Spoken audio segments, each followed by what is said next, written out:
요한복음 8장 9장 13절에서 오늘 34절까지입니다. 같이 읽습니다. 시작. 그들이 전에 맹인이었던 사람을 데리고 바리새인들에게 갔더라. 예수께서 진흙을 이겨 눈을 뜨게 하신 날은 안식일이라. 그러므로 바리새인들도 그가 어떻게 보게 되었는지를 물으니 이르되 그 사람이 진흙을 내 눈에 바르매 내가 씻고 보나이다 하니, 바리새인 중에 어떤 사람은 말하되 이 사람이 안식일을 지키지 아니하니 하나님께로부터 온 자가 아니라 하며, 어떤 사람은 말하되 죄인으로서 어떻게 이러한 표적을 행하겠느냐 하여 그들 중에 분쟁이 있었더니, 이에 맹인되었던 자에게 다시 묻되 그 사람이 내 눈을 뜨게 하였으니 너는 그를 어떠한 사람이나 하느냐? 대답하되 선지자니이다 하니, 유대인들이 그가 맹인으로 있다가 보게 된 것을 믿지 아니하고 그 부모를 불러 묻되 이는 너희 말에 맹인으로 났다 하는 너희 아들이냐? 그러면 지금은 어떻게 해서 보느냐? 그 부모가 대답하여 이르되 이 사람이 우리 아들인 것과 맹인으로 난 것을 아나이다. 그러나 지금 어떻게 해서 보는지 또는 누가 그 눈을 뜨게 하였는지는 우리는 알지 못하나이다. 그에게 물어보소서. 그가 장성하였으니 자기 일을 말하리이다. 그 부모가 이렇게 말한 것은 이미 유대인들이 누구든지 예수를 그리스도로 시인하는 자는 출교하기로 결의하였으므로 그들을 무서워함이로라. 이러므로 그 부모가 말하기를 그가 장성하였으니 그에게 물어보소서 하였더라. 이에 그들이 맹인이었던 사람을 두 번째 불러 이르되 너는 하나님께 영광을 돌리라. 우리는 이 사람이 죄인인 줄 아노라. 대답하되 그가 죄인인지 내가 알지 못하나 한 가지 아는 것은 내가 맹인으로 있다가 지금 보는 그것이니이다. 그들이 이르되 그 사람이 내게 무엇을 하였느냐? 어떻게 내 눈을 뜨게 하였느냐? 대답하되 내가 이미 일렀어도 듣지 아니하고 어찌하여 다시 듣고자 하나이까? 당신들도 그의 제자가 되려 하나이까? 그들이 욕하여 이르되 너는 그의 제자이나 우리는 모세의 제자라. 하나님이 모세에게는 말씀하신 줄을 우리가 알거니와 이 사람은 어디서 왔는지 알지 못하노라. 그 사람이 대답하여 이르되 이상하다. 이 사람이 내 눈을 뜨게 하였으되 당신들은 그가 어디서 왔는지 알지 못하는도다. 하나님이 죄인의 말을 듣지 아니하시고 경건하여 그의 뜻대로 행하는 자의 말은 들으시는 줄을 우리가 아나이다. 창세 이후로 맹인으로 난 자의 눈을 뜨게 하였다 함을 듣지 못하였으니 이 사람이 하나님께로부터 오지 아니하였으면 아무 일도 할 수 없으리이다. 그들이 대답하여 이르되 내가 온전히 죄 가운데서 나서 우리를 가르치느냐 하고 이에 쫓아내어 보내니라. 아멘. 예수님께서 표적을 행하셨을 때 이런 오늘 말씀을 읽은 것처럼 세 부류의 사람들을 만나게 됩니다. 예수님의 표적을 직접 경험한 사람, 그리고 소문을 들어 아는 사람, 그 소문을 부인하는 사람, 뭐 이런저런 반응들이죠. 늘 어떤 진실이 있으면 그 진실에 대한 반응도 이런 엇갈리는 반응들을 보게 됩니다. 먼저 13절, 14절 읽습니다. 시작. 그들이 전에 맹인이었던 사람을 데리고 바리새인들에게 갔더라. 예수께서 진흙을 이겨 눈을 뜨게 하신 날은 안식일이라. 그들이 전에 맹인이었던 사람, 이 사람은 날 때부터 맹인이었습니다. 한 번도 본 적이 없는 사람이죠. 근데 이 날 때부터 맹인이었던 사람을 데리고 바리새인들에게 갔더라고 되어 있습니다. 바리새인들이 소문을 들은 것이죠. 관심을 가졌습니다. 그 예수라고 하는 사람이 기적을 또 일으켰답니다. 무슨 기적을 또 일으켰느냐? 날 때부터 맹인의 눈을 뜨게 했다고 합니다. 그런데 오늘 14절은 그날이 또한 안식일이었다는 것을 기록하고 있습니다. 진흙을 이겨서 눈을 뜨게 하신 날은 안식일이라. 이날 안식일 날 규정들은 죽을 병이 아니면 고치지 못하게 되어 있어요. 심지어 침을 뱉는 것도 금물이고 진흙을 이겨 바르는 행위도 유대 전승에 따르면 미시나는 아니지만 다른 전승들에 보면 그것도 못하게 되어 있어요. 그러니 예수께서는 안식일 날 침을 뱉었고 흙을 짓이기는 일을 통해서 그를 낫게 했다는 것, 그 자체가 또 한 안식일의 규정을 어긴 것이라는 것이 그들의 관심입니다. 평생 장님이었다가 눈을 떴다는 게 얼마나 놀랍습니까? 보통 상식적인 사람이라면 함께 기뻐하지는 못할 망정 그야말로 축하할 일이 아니겠어요. 그런데 관심이 없다는 것입니다. 여러분, 이게 우리가 종교인들이 화석화되어가는 과정 아닙니까? 처음에는 은혜로 구원받았어요. 눈물 콧물 쏟고 주여 주여 뭐 난리가 나지만은 한 3년 가나요. 가고 나면은 그 구원의 감격 기쁨이 점점 사라지고 그냥 아침마다 눈을 뜨고 벌떡벌떡 일어나서 새벽기도 다니던 그 기쁨이나 즐거움이나 그건 까마득한 추억이 되고, 이 정도 했으면 뭔가 좀 주님 나도 좀 이제 생각해 주셔야 되지 않습니까? 그래서 점점 본인도 모르는 사이에 자신의 공로, 자신의 율법을 지킨 그런 어이없는 생각들을 하기 시작하는 것이죠. 아니, 제가 지금 주일 성수한 지가 10년이 됐습니다. 제가 한 번도 안 빠지고 11조 한 지가 뭐 몇 년째입니다. 이제 이런 생각들이 스물스물 기어오르기 시작하면서 본인의 신앙은 그야말로 감격과 감동으로부터 점점 기쁨도 감동도 없는 그런 형식과 요식과 겉모양만 남는 것 되는 것이죠. 바리새인들이 얼마나 이게 열심이었던지 모릅니다. 그런데 중요한 것은 인간의 관심과 열심이 특별한 특심이 된다고 해서 꼭 좋은 결과를 가져오지 않는다는 것입니다. 유난히 특심이더니 이 사람들이 이런 지경에 빠졌다 이 얘기예요. 남보다 유난히 하나님을 섬긴다고 유난을 떨더니 결국은 믿음이 자란 것이 아니라 맹목적인 그런 어이없는 고집만 불어난 것이죠. 그래서 어떻게 합니까? 15절 이하입니다. 시작. 그러므로 바리새인들도 그가 어떻게 보게 되었는지를 물으니 이르되 그 사람이 진흙을 내 눈에 바르고 내가 씻고 보나이다 하니 바리새인 중에 어떤 사람은 말하되 이 사람이 안식일을 지키지 아니하니 하나님께로부터 온 자가 아니라 하며 어떤 사람은 말하되 죄인으로서 어떻게 이러한 표적을 행하겠느냐 하여 그들 중에 분쟁이 있었더니, 여러분 진실 앞에서는 늘 분쟁이 있습니다. 진실을 두려워하는 사람과 진실을 받아들이는 사람들 간에는 늘 언쟁, 분쟁, 논쟁이 있다는 것입니다. 따라서 논쟁이 있다는 것, 분쟁이 있다는 것은 역설적으로 진실이 있다는 뜻이죠. 여러분 다 거짓말하는 새끼 뭐 있어요? 언쟁할 필요가 뭐 있어요? 하나님이 안 계시면 왜 논쟁이 생기겠어요? 하나님이 계시니까 논쟁이 있죠. 저는 여러분들이 이 논쟁을 조심하게 되기를 바랍니다. 그럼 왜 논쟁을 벌입니까? 두려워서 논쟁하는 것이죠. 두려워서 거짓말하는 것이고, 사람 안에 있는 이 두려움, 내어 쫓지 못하는 두려움, 내어 쫓으려고 하면 내어 쫓으려고 할수록 더 두려움에 사로잡힐 때 인간은 점점 강팍해지고 점점 고집스러워진다는 것입니다. 그래서 그들은 그 두려움을 이런 식으로 표현하는 것이죠. 여러분, 두렵기 때문에 폭력적이 되는 것입니다. 이 두려움을 어쩌지 못하기 때문에. 왜 우리는 이렇게 군비 경쟁을 하죠? 왜 우리는 이 많은 국방비, 국방 예산을 들여야 합니까? 왜 핵무기를 개발해야 됩니까? 두렵기 때문이에요. 두렵기 때문에. 정말 인간이 쏟고 있는 이 군비 경쟁 그 비용의 10분의 1만 그걸 소외된 계층에서도 이 온 땅의 가난의 문제는 해결된다고 합니다. 그런데 인간은 그 두려움의 문제를 해결하지 못해서 끝없는 군비 경쟁을 하지 않습니까? 새로운 무기를 또 개발하면 그 무기를 무력화시킬 또 무기를 개발하고, 마치 창과 방패의 그런 시속 게임을 보듯 인간은 지금까지 한 번도 무기 경쟁, 군비 경쟁 그걸 멈춘 적이 없어요. 언제까지 하겠습니까? 멸망할 때까지 할 거예요. 그렇게 두려움 때문에, 그 두려움의 문제 때문에. 예수님이 뭐 기적을 일으키든 말든 두렵지 않으면 아무 상관없습니다. 근데 그 두려움이 왜 생겼냔 말이에요. 내 입지가 흔들린다는 것 때문에 두려워하는 것이죠. 내 기득권이 침탈당한다는 것 때문에 두려워하는 것이죠. 내가 손해볼지 모른다는 것 때문에 두려워하는 것이죠. 그래서 그들은 어떻게든지 예수님을 잡아 넣어야 되겠다, 이 생각을 하는 것이죠. 그런데 그 예수님이 눈을 뜨게 한 사실을 사실로 받아들인 사람들은 야, 함부로 우리가 죄인이라고 단정하지 말자. 죄인이 무슨 그런 능력을 발휘할 수 있느냐, 이런 자기들 간의 논쟁이 일어나는 거예요. 여러분, 밖으로 새어나오지 않지만 어디든 안 그렇겠습니까? 두려움이 있는 곳에는 항상 이런 또 언쟁이 있게 마련입니다. 진실 앞에 서는 사람들은 이런 상반되는 언쟁을 벌이게 마련이에요.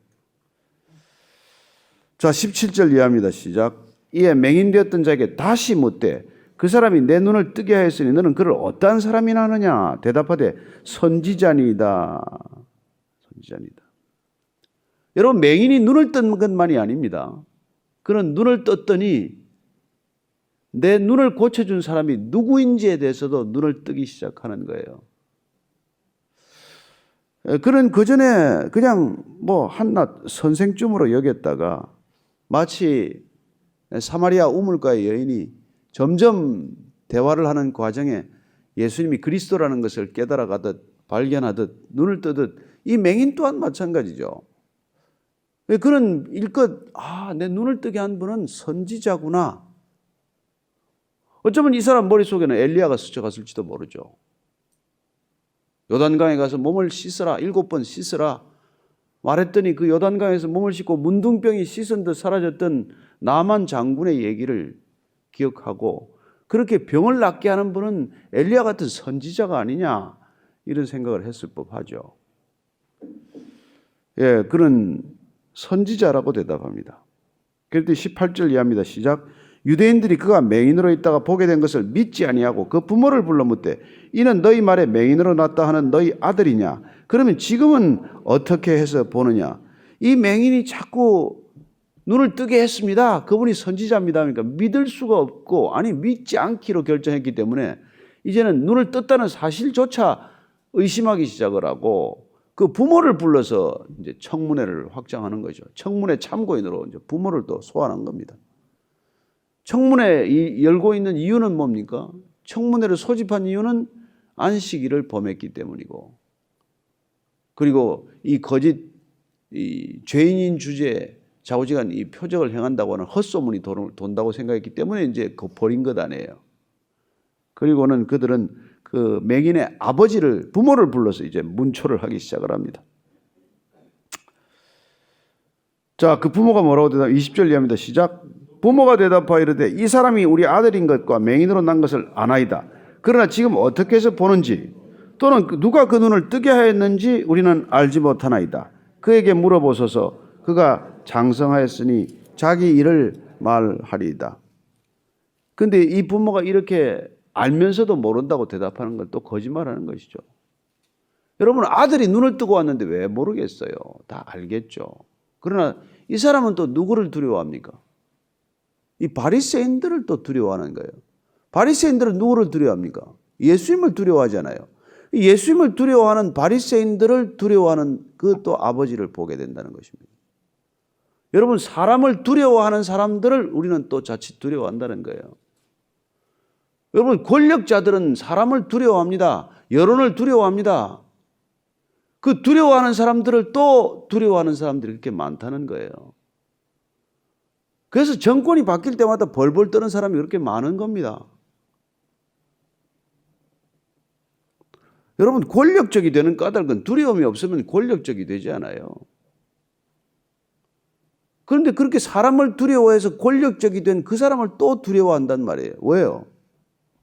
하나님이 안 계셔서 그래요. 근데 이때 유대인들이 이걸 왜 두려워하게 됐는 거 아니까? 22절 보면 그 부모가 이렇게 말한 것은 이미 유대인들이 누구든지 예수를 그리스도로 시인하는 자는 출교하기로 결의하였으므로 그들을 무서워함이라. 이게 출교라는 게 그 당시에 가장 무서운 이게 징계에 해당하는 것입니다. 출교를 당하면은 시나고그 회당에 출입이 금지됩니다. 그리고 모든 거래에서 쫓겨납니다. 상거래 행위를 못하게 돼요. 나중에 이 유대인들이 어디 로마 치하의 다른 곳에 가서도 그렇지 않습니까? 그리고 중요한 것은 나중에 죽으면은 어떤 가족들도 출교당한 사람을 위해서는 울어서는 안 됩니다. 곡을 못하게 됩니다. 그 정도로 심하게 이 출교에 대한 페널티를 매겨놨으니 누가 출교를 두려워하지 않겠습니까? 따라서 시나고그에서 유대교에서 출교당한다는 것은 사망 선고와도 마찬가지예요. 살았으나 죽은 것과 마찬가지가 되는 것입니다.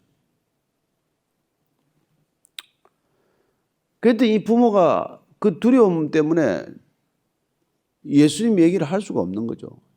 증언은 아들을 위해서 참고인으로 이렇게 소환을 당했지만은 정직하게 얘기할 수가 없게 되는 것이죠. 내 아들이 어른이 됐는데 자기한테 물어보세요. 유대인들에게는 13, 14세가 성인식을 하게 됩니다.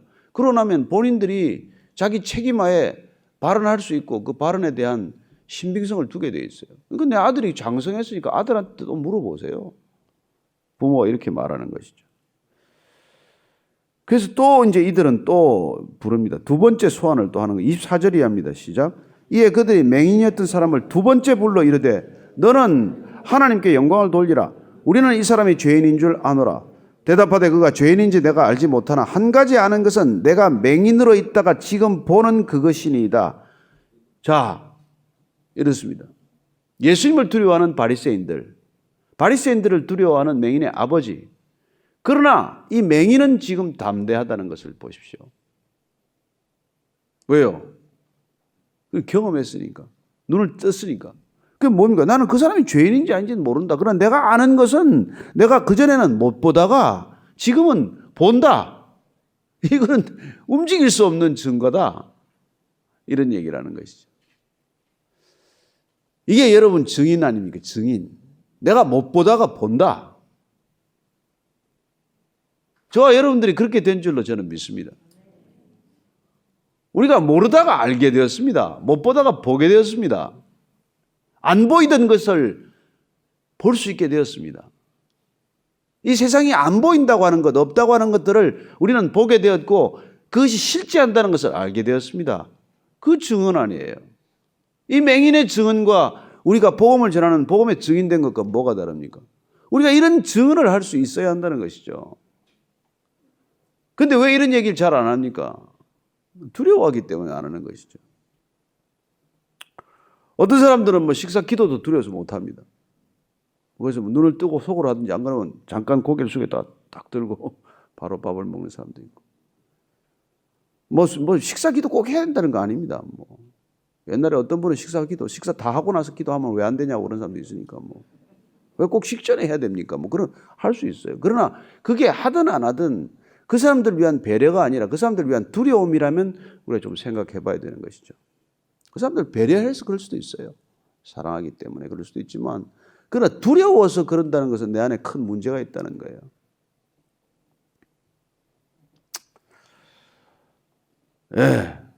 내가 맹인으로 있다가 지금은 보나이다.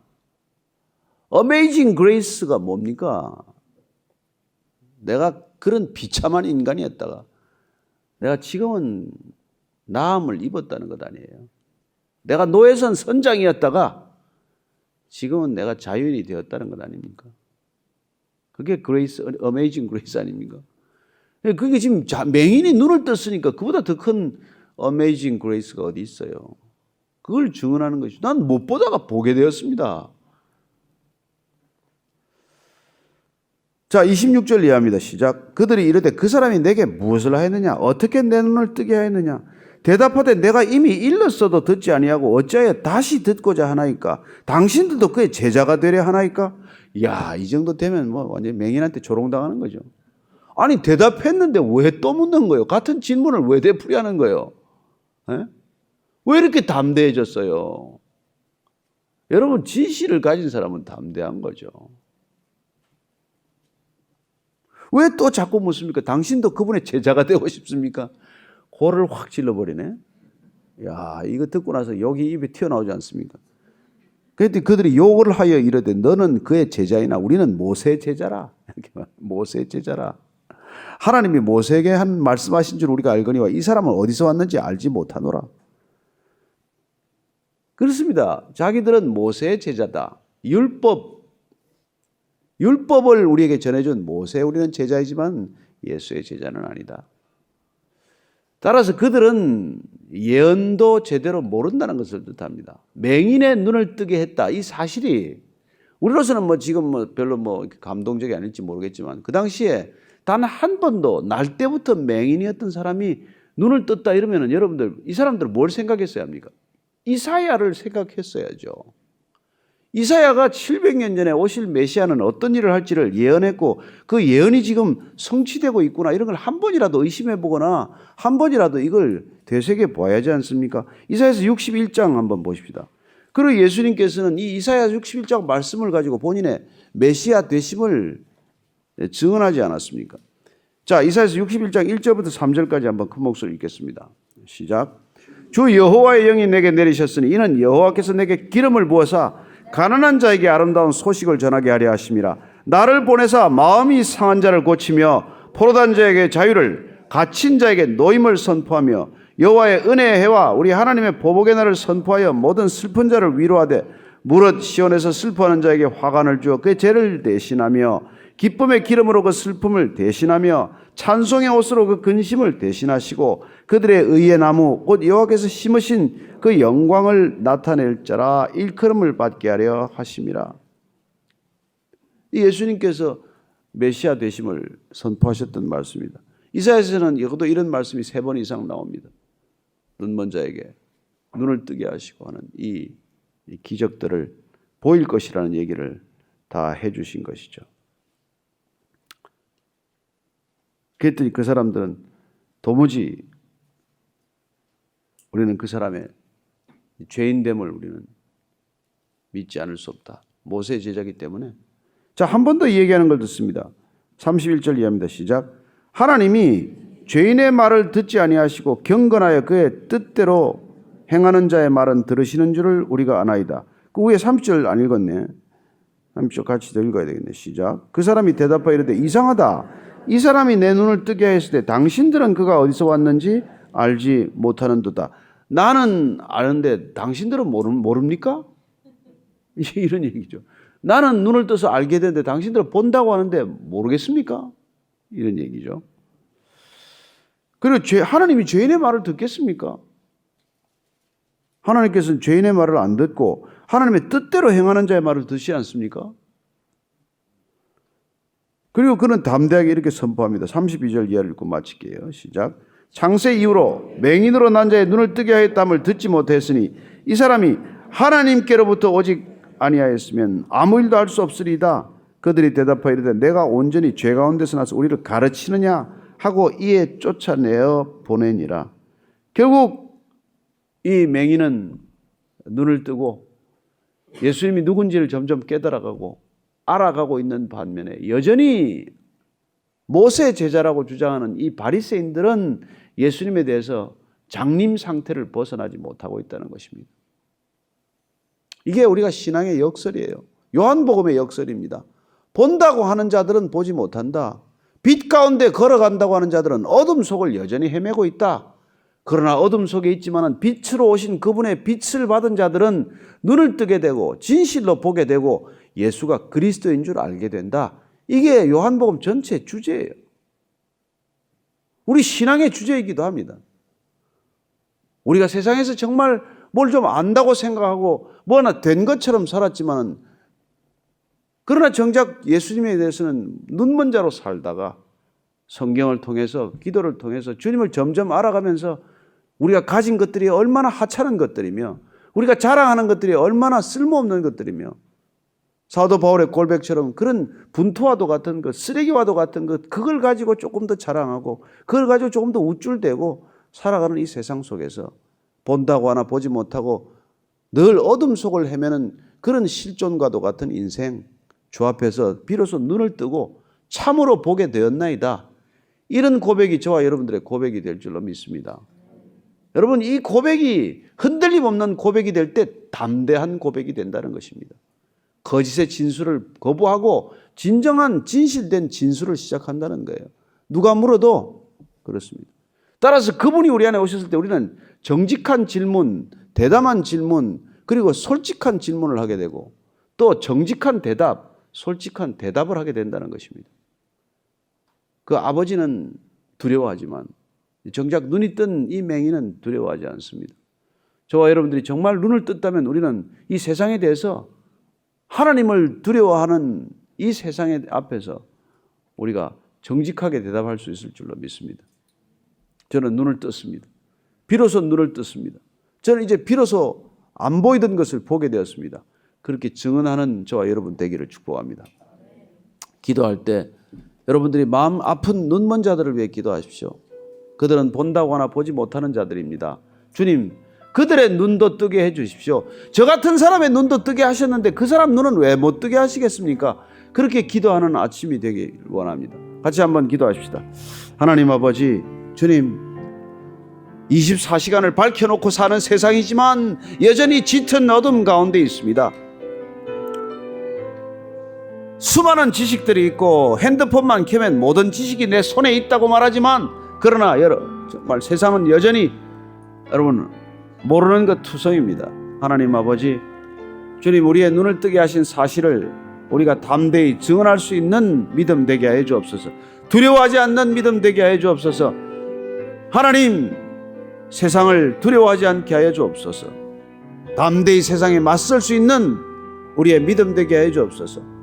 골리앗과 같은 세상 앞에 두려워 떠는 것이 아니라 물맷돌 5개라도 족합니다. 주님, 이 물맷돌로 세상을 대적하기에 부족함이 없습니다. 그렇게 선포하는 다윗과 같은 믿음의 사람들 다 되게 하여 주옵소서.